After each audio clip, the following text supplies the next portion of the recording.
الحمد لله رب العالمين والصلاة والسلام على أشرف الأنبياء وسيد المرسلين سيدنا محمد وعلى آله وأصحابه أجمعين اللهم صل على سيدنا ومولانا محمد وعلى آل سيدنا محمد كما صليت على إبراهيم وعلى آل إبراهيم في العالمين إنك حميد مجيد. أعوذ بالله من الشيطان الرجيم. بسم الله الرحمن الرحيم. وقل رب ادخلني مدخل صدق وأخرجني مخرج صدق واجعل لي من لدنك سلطانا نصيرا.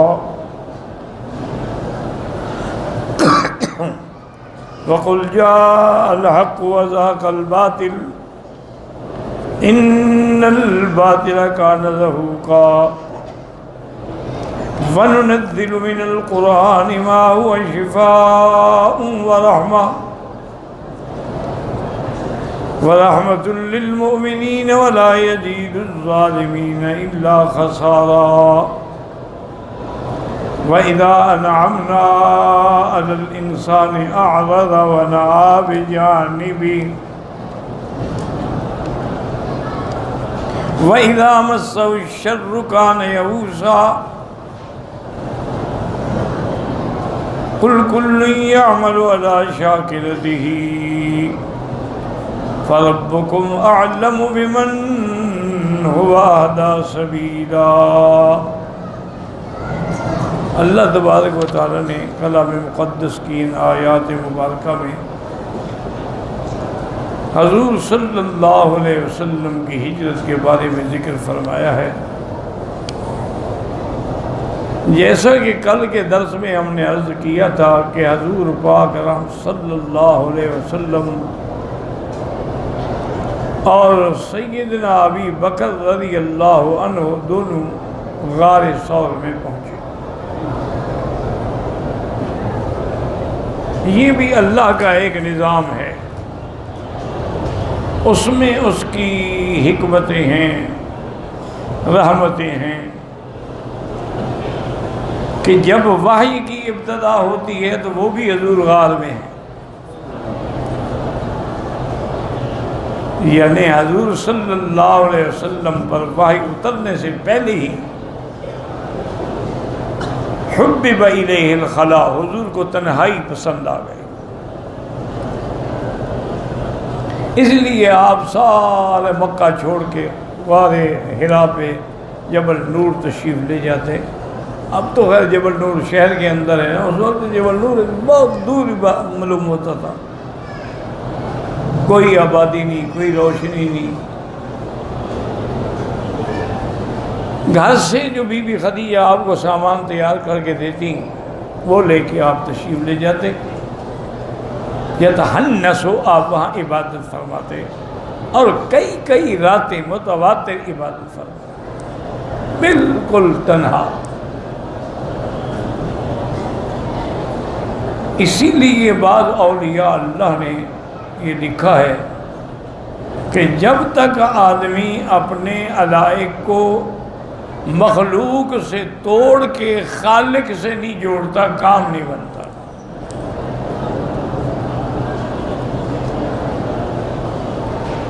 اور اسی طرح انہوں نے لکھا ہے کہ ہر عمل جو ہے، مثلا ہم نے نماز پڑھی، جیسے اللہ کو سب علم ہے لیکن فرشتوں کو بھی تو علم ہے نا، انہوں نے بھی دیکھا ہم نے نماز پڑھی. یعلمون ما تفعلون، لوگوں کو بھی علم ہے کہ ہم نے نماز پڑھی. ہر عمل کا پتہ لگ جاتا ہے، لیکن ایک جو ہے خاموشی کے انسان بس خاموش ہو کے اپنے ذہن اور فکر کو اللہ کے ساتھ جوڑ رہی ہے. ایک ایسا عمل ہے جس کا اللہ کے سوا کسی کو پتہ نہیں. نہ تو فرشتے جانتے ہیں کہ آپ کیا کر رہے ہیں، کیوں کچھ کر تو ہے نہیں.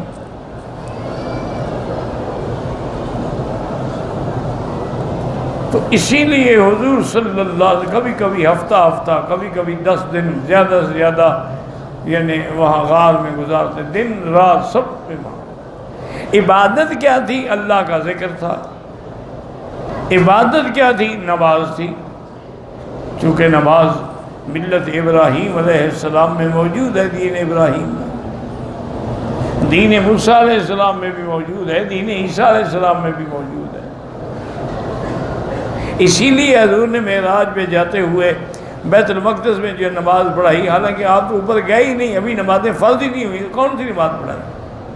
تو مانا ہے کہ نماز تو تھی، لیکن یہ جو ہے کہ 5 نمازیں اللہ نے فرض، یہ معراج کی رات۔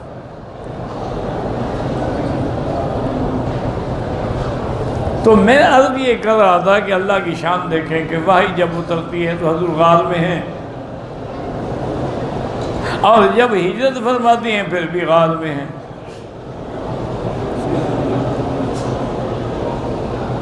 یہ ایک اللہ کا کوئی نظام ہے۔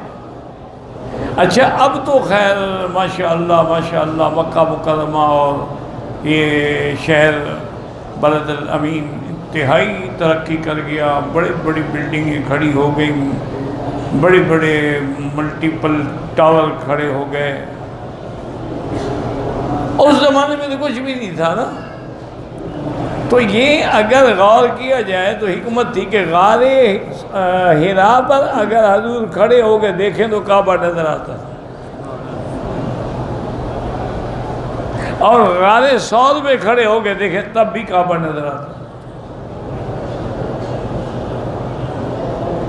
اور غار حرا جو ہے یہ اعلیٰ جانب ہے،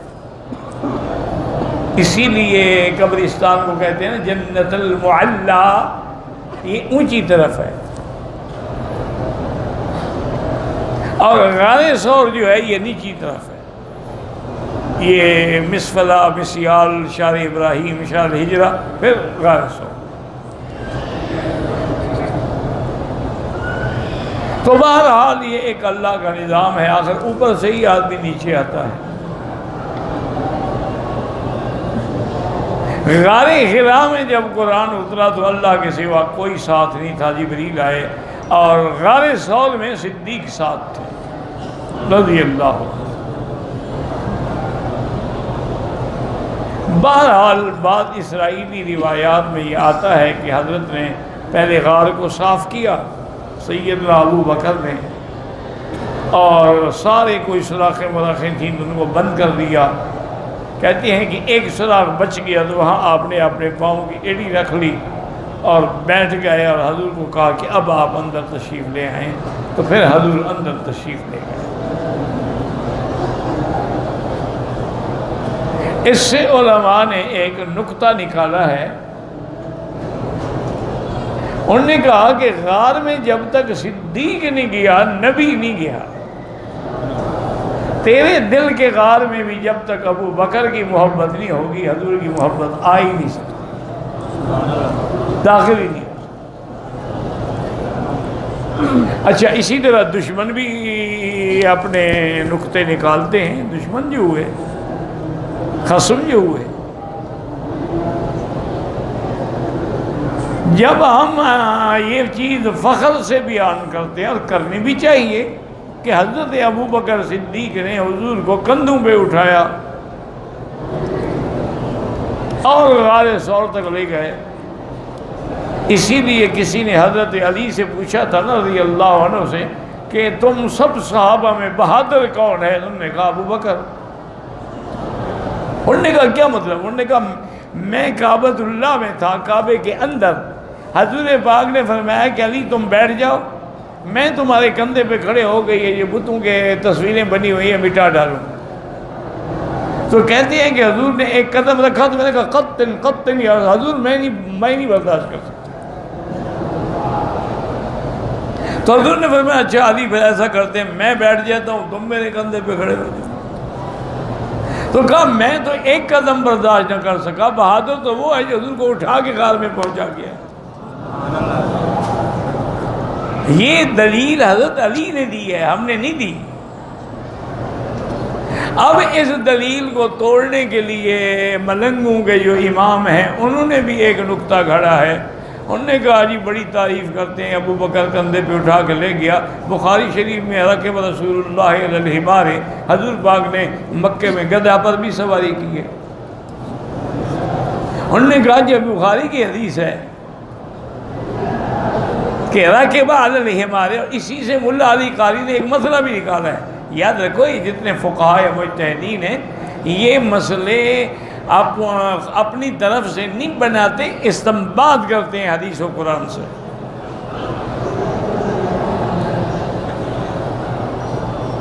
تو انہوں نے بھی مسئلہ نکالا. انہوں نے کہا اچھا حر مکہ والسکل سکل النبوت فکیف لا یورک، کہ حضور نے گدھے پہ سواری کی، مکے کی گرمی ہو، نبوت کا بوجھ ہو، تو کیسے اس جانور کو پسینہ نہیں آیا ہوگا؟ لیکن حضور نے کپڑے نہیں دھوئے تو معلوم ہوا کہ جانور کا پسینہ پاک ہے. انہوں نے مسئلہ نکالا. یہی تو علماء کا کمال ہوتا ہے کہ وہ باتوں سے مسائل کو سمجھتے ہیں.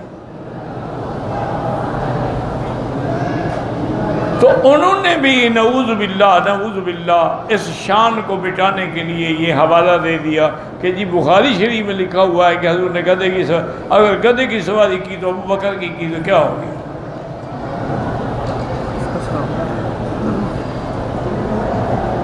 تو ہمارے علماء نے، امام اہل سنت والجماع نے، انہوں نے بھی جواب دیا. انہوں نے کہا کہ بالکل ٹھیک ہے، ہمارا ایمان ہے کہ حضور نے گدھے پہ سواری کی ہے، لیکن مسئلہ سمجھو، جس گدھے پہ حضور نے سواری کی ہے وہ گدھوں کا سردار ہے، جس گھوڑے پہ سواری کی وہ گھوڑوں کا سردار ہے، جس اونٹ پہ سواری کی وہ اونٹوں کا سردار ہے، اور جس بندے پہ سواری کی وہ بندوں کا سردار ہے.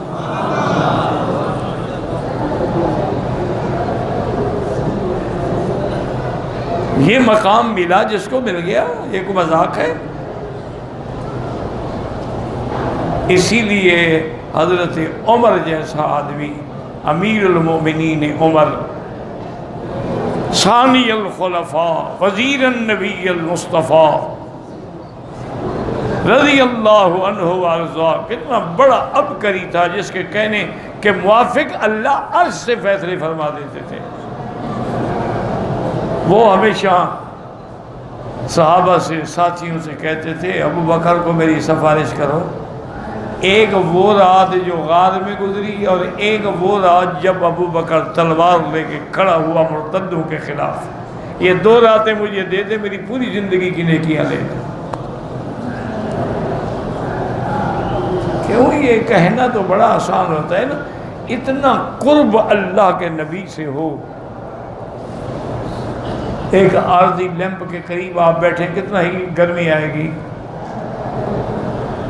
اور جو سراپا مجسم نور ہدایت ہو اس کے ساتھ جو اتنا قرب ہو. اللہ نے باہر ایک انتظام یہ فرمایا کہ اس غار کے جو دہانہ تھا نا اس میں مکڑی نے آگے جالا تن دیا. ایک روایت میں یہ بھی آتا ہے کہ کچھ کبوتروں نے بھی آ کے وہاں انڈے دے دیے، لیکن یہ اسرائیلی روایات.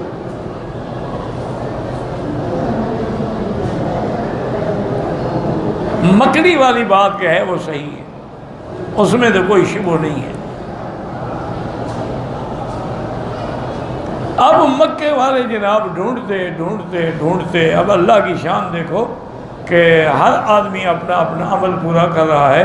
جب صبح ہوئی نا تو کافروں نے آنکھیں مل کے آنکھیں کھولی، ہمیں کیا ہو گیا، اور دیکھا تو گھر کے اندر سے تو حضرت علی آ رہے ہیں. ہم نے کہا اللہ کی شان تو حضرت علی ہیں، ہم سمجھے نبی سو رہے ہیں. لیکن کبھی آپ نے اس بات پہ غور کیا ہے کہ 60 آدمی تلواریں لے کر حضور کے گھر کے باہر کھڑا ہے ساری رات، اندر کیوں نہیں داخل ہوئے؟ کہ چہار دیواری کا تقدس ہوتا ہے کہ کسی کے گھر میں داخل نہیں ہونا چاہیے. وہ کافر تھے لیکن چہار دیواری کا خیال رکھتے تھے.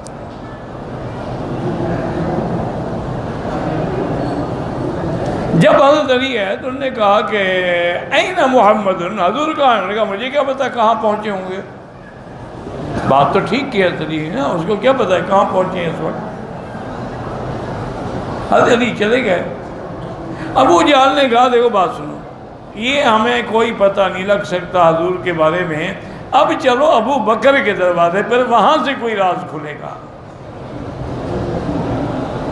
یعنی کافر بھی مانتے تھے کہ حضور کے بعد اگر پتہ لگ سکتا ہے تو صدیق سے لگ سکتا ہے. ایک مسلمان ہے جو نہیں مانتے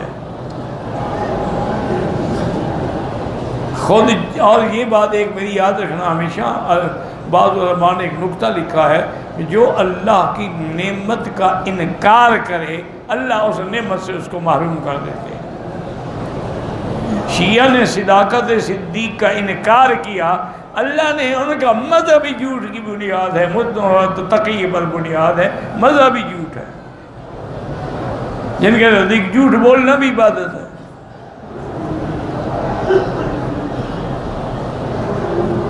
حضرت ابو بکر کے دروازے پہ کنڈی کھٹکھٹائی، اندر سے خدا کی شان بی بی اسما نکلی. حضرت ابو بکر کی بیٹی 6-7 سال کی چھوٹی لڑکی تھی. تو ابو جہل نے کہا کہ اسما این محمد، نے کہا مجھے کیا پتا. انہوں نے کہا این ابو کی، انہوں نے کہا لا ادری، مجھے کیا پتا میرا ابا کہاں ہے. تو اس بدبخت نے لعنہ اللہ نے اتنا زور سے تھپڑ مارا بی بی اسما کو کہ دائیں ہاتھ پہ تھپڑ مارا تو بائیں ہاتھ کی بالی جو تھی وہ ٹوٹ کے ادھر جا گئی. لیکن وہ استقامت کا پہاڑ بن کے کھڑی رہی. انہوں نے کہا ابو جہل ہمیں کیوں مارتے، ہمیں کیا پتہ ہے. یہاں سے بھی ناکام ہو گیا. تو اب آپ دیکھیں کہ ساتھ ابو بکر ہے اور مار کون کھا رہے ہیں، ابو بکر کی بیٹی کھا رہی ہے. اور ساری خبریں کون پہنچا رہے ہیں، ابو بکر کا بیٹا. اور بکریاں چرا کے لے کے دودھ کون پہنچا رہے ہیں، ابو بکر کا غلام. یعنی ابو بکر کا پورا گھرانہ حضور کی خدمت میں لگا ہے.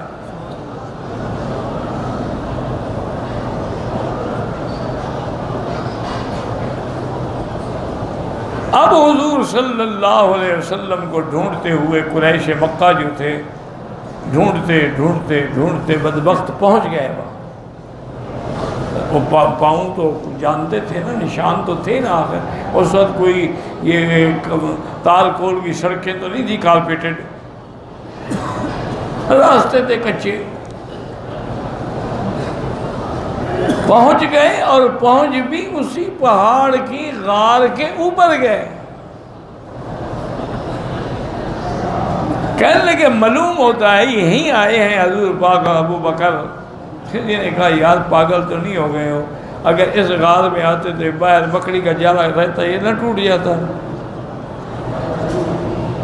اس میں نہیں ہے، یہاں آئے ہوں گے لیکن غار کے اندر نہیں. اب حضرت صدیق نے عرض کیا کہ یا رسول اللہ صلی اللہ علیہ وسلم، بالکل ہمارے سر کے اوپر کافر کھڑے ہیں اور غار میں چونکہ درزیں ہوتی ہیں نا تو درز سے ان کے پاؤں بھی نظر آ رہے ہیں. اگر انہوں نے نیچے غور کر لیا تو بدبخت ہمیں دیکھ لیں گے. حضور نے فرمایا ابو بکر ما ظنک باثنین اللہ ثالثہما، تم کیا گمان کرتے ہو ان دو کے ساتھ جن کے ساتھ تیسرا خدا ہو، ہمارا کون کچھ بگاڑ سکتا ہے. واہ میرا مدنی تیری شان کہ جو لفظ میرے مدنی کے منہ سے نکلے اللہ نے عرش سے قرآن میں اتار دیے. کہ ثانی اثنین اذ ہما فی الغار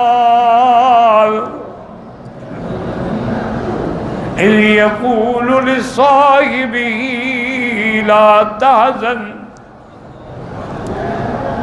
ان اللہ معنا. اللہ نے فرمایا جب وہ دو میں سے دوسرا تھے، غار میں تھے، اذ یقول لصاحبہ، جب میرا محبوب اپنے صاحب سنگی ساتھی کو فرما رہے تھے اس لیے علماء نے فرمایا اور کسی صحابی کی صحبت کا انکار سے کفر نہیں آتا، لیکن ابو بکر کے صحابی ہونے میں کوئی شک کرے تو کافر ہو جاتا ہے، چونکہ اس کی صحبت تو قرآن سے ثابت ہے نا، اذ یقول لصاحبہ لا تحزن، میرے ساتھی غم نہ کرو، کیوں؟ ان اللہ معنا، دیکھیں فرق، دیکھیں کلیم اللہ کے درمیان اور حبیب اللہ کے درمیان۔ ہر نبی شان والا ہے، ہمارا ایمان ہے، لیکن جو شان اللہ نے حضور کو دی ہے نا وہ کسی کو نہیں۔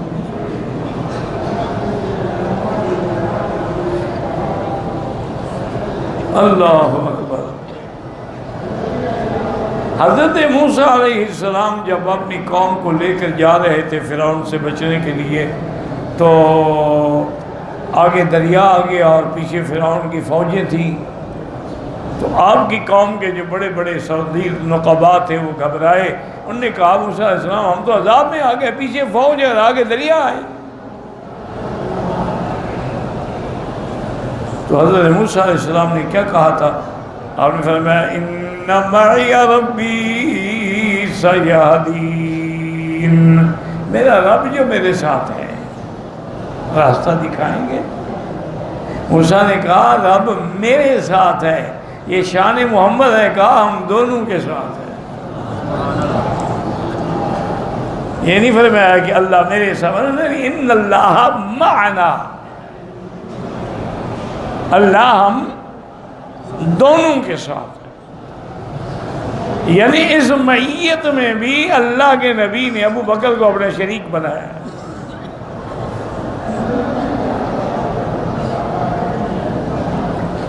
اور یاد رکھیں کہ بعض روافض نے صدیق پہ جھوٹ بولنے کے لیے ایک بات بنائی ہے، انہوں نے کہا جی اصل بات ہے، پتہ ہے حضور تسلی دے رہے تھے، وجہ کیا تھی؟ ابو بکر نے شور مچانا شروع کر دیا تھا، بظاہر وہ رو رہا تھا لیکن شور مچا رہا تھا تاکہ اوپر کافر کھڑے آواز سن لیں اور حضور کو پکڑ لیں۔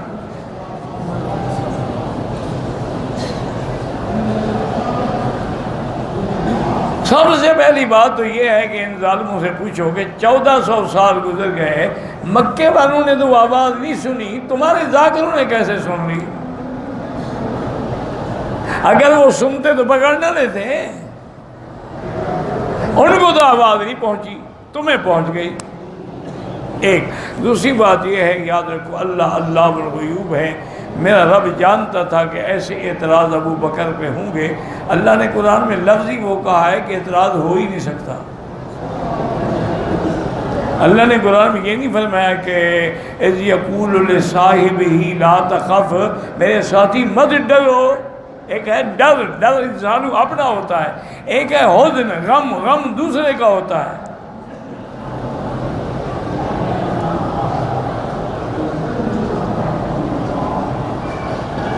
تو اللہ نے یہاں لفظ لا تخف نہیں فرمایا، فرمایا کہ لا تحزن، میں ابو بکر میرا غم نہ کرو۔ ابو بکر کو محمد مدنی کا غم تھا، اپنا تو فکر ہی نہیں تھا۔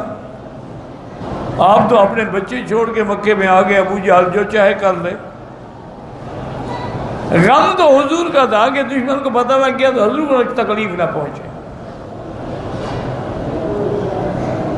اور کتنا بڑا انعام ملا، فَأَنزَلَ اللَّهُ سَكِينَتَهُ عَلَيْهِ، اللہ نے اطمینان اتارا، دل کے لیے تسلی اتاری، اپنے رسول پہ بھی اتاری، صدیق پہ بھی اتاری، تاکہ مطمئن ہو جائیں، غم نہ رہے۔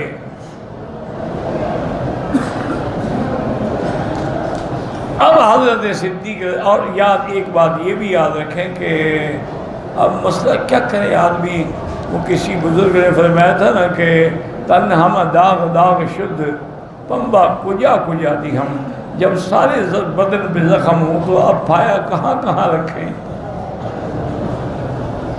ایک غم تو نہیں رافضیوں کا، کہیں رافضی ہیں، کہیں قادیانی ہیں، کہیں منکر حدیث ہیں، کہیں منکر قرآن ہیں،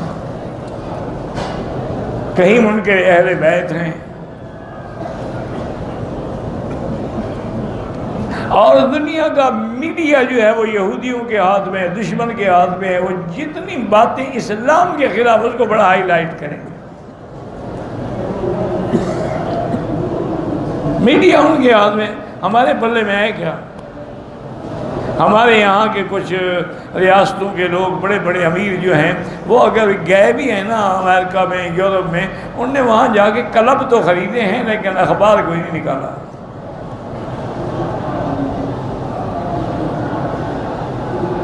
اللہ ہدایت دے ان کے پاس، یعنی مسلمانوں کا ایک چوٹی کا انٹرنیشنل لیول کا کوئی پیپر بھی نہیں ہے۔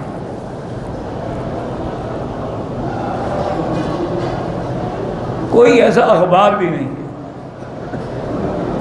انٹرنیشنل لیول پہ بیٹھ کے خطاب کرنے والے ہمارے اور اہل علم بھی ایک دو ہیں، ادھر سوچا ہی نہیں کسی نے۔ بس حافظ بناؤ، قرآن پڑھاؤ ماشاءاللہ، اس کے بعد جناب اس کو پگڑی بندھاؤ، اب مولوی صاحب تیار ہو گئے، خلاص اب جنازے بھی پڑھائیں گے، نمازیں بھی پڑھائیں گے، ختم شریف بھی، ختم صغیر بھی، ختم کبیر، خود بھی روٹی کھائیں گے، تو باغ بھی کھلائیں گے ماشاءاللہ، کبھی صلاۃ و سلام پڑھ کے مجلس چمکائیں گے، بس کام ہوتا رہے گا، اس کے علاوہ ان کو کوئی پتہ نہیں۔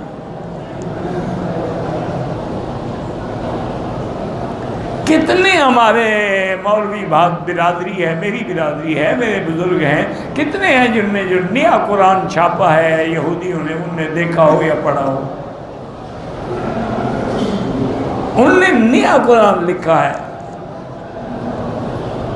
الفرقان کے نام سے، جتنی جہاد کی آیات ہیں سب نکال دی ہیں۔ لوگوں نے کہا یار یہ کون پڑھے گا؟ انہوں نے کہا کوئی بات نہیں، تسلی رکھو، ابھی نہیں پڑھیں گے نا، آئندہ 50 سال بعد 100 سال بعد جو نسل آئے گی اس کو کیا پتا کہ اصل قرآن کون سا ہے؟ وہ تو 100 سال کی پلاننگ کرتے ہیں نا۔ اب وہ ایک نئی ٹیکنالوجی پہ کام کر رہے ہیں، ہمارے ادھر سوچ ہی نہیں ہے۔ وہ پتہ ہے ٹیکنالوجی کیا ہے؟ وہ ظالم یہ کر رہے ہیں کہ جہاں چاہیں گے برساتیں برسا کے زلزلے پانی کی طرف سے طوفان آ جائیں گے، اور جہاں چاہیں گے دریا خشک ہو جائے۔ دجال یہی کام کرے گا نا، تو یہ بھی تو دجال ہے نا، یہ چھوٹے دجال ہے، وہ بڑا آخر میں آئے گا۔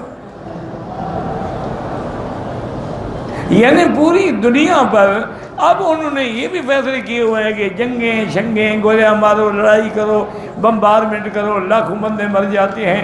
ایک بم گرایا گیا جب کاواساکی، 80 لاکھ آدمی ایک بم سے مر گیا۔ اس بم کا اثر آج بھی ہے، بچے پیدا ہوتے ہیں بیمار پیدا ہوتے ہیں۔ انہوں نے کہا یار یہ کوئی لڑائی کا صحیح طریقہ نہیں، اب تو بڑا آسان طریقہ ہے کہ 2 بروکر بھیج دو کسی ملک میں، اس کی کرنسی کا جا کے ریٹ گرا دیں، بس خرید لو اس ملک کو، جب چاہو ڈالر اونچا کر دو، جب چاہو نیچے کر دو۔ اب آپ کا 141 پہ ہو گیا، 670 ارب روپے آپ پر قرضہ بڑھ گیا۔ انہوں نے تو کچھ ہی نہیں کیا نا، 670 ارب کما لیا، صرف ریٹ بڑھنے سے 670 ارب کے ہم مقروض ہو گئے۔ اب جناب غریب ملک ہے، بھئی آدمی مہربانی کرو مدد کرو، نے کہا مدد تو کریں گے لیکن اپنے غریبوں پر پہلے 500-600 ارب کی ٹیکس لگاؤ، تاکہ یہ پیسے اپنے واپس بھی لینے ہیں نا، تمہارے پاس ہے کچھ نہیں۔ اب تو یہ جنگ ہے، اب تو دماغ کی جنگ ہے، عقل کی جنگ ہے، علم کی جنگ ہے۔ اب لاٹھی کلاڑی کی جنگ نہیں ہے، تو بے وقوف ہے لاٹھی ڈنڈے لے کے دوڑ پڑتے ہیں۔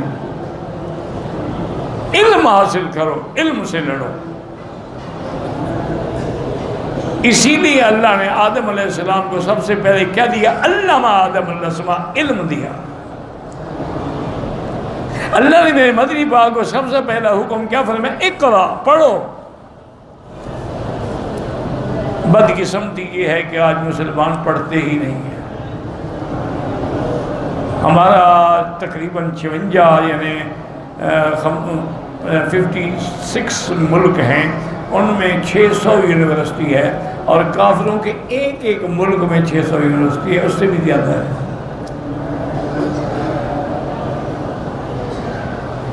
کیوں ہم نے کیا کریں، کس بات کو روئے، یا ہم فقیروں کی سنتا کون ہے؟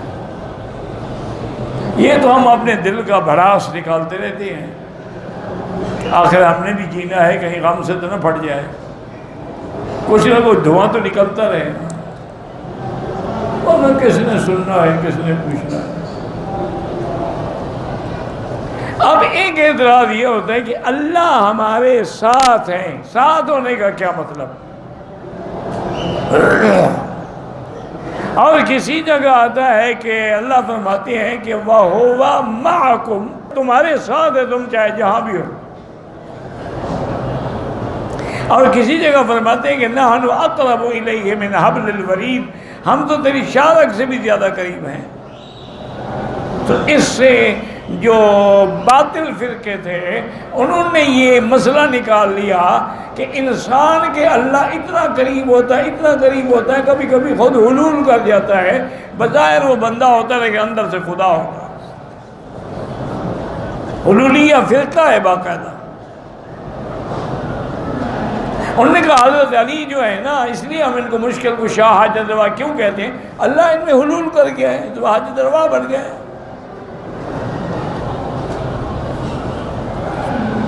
ورنہ حضرت حسن حسین کو تو مشکل کشا نہیں کہتے نا۔ تو یاد رکھیں یہ غلط بات ہے۔ اللہ کا مقام عرش ہے، جیسے اس کی شان کو زیبا ہے، جہاں لفظ ہے نا معیت کا ساتھ، یہ معنی ہوتا ہے کہ معیت علم، چونکہ ہر چیز میرے علم میں ہے لہذا میں ساتھ ہوں، سب دیکھ رہا ہوں۔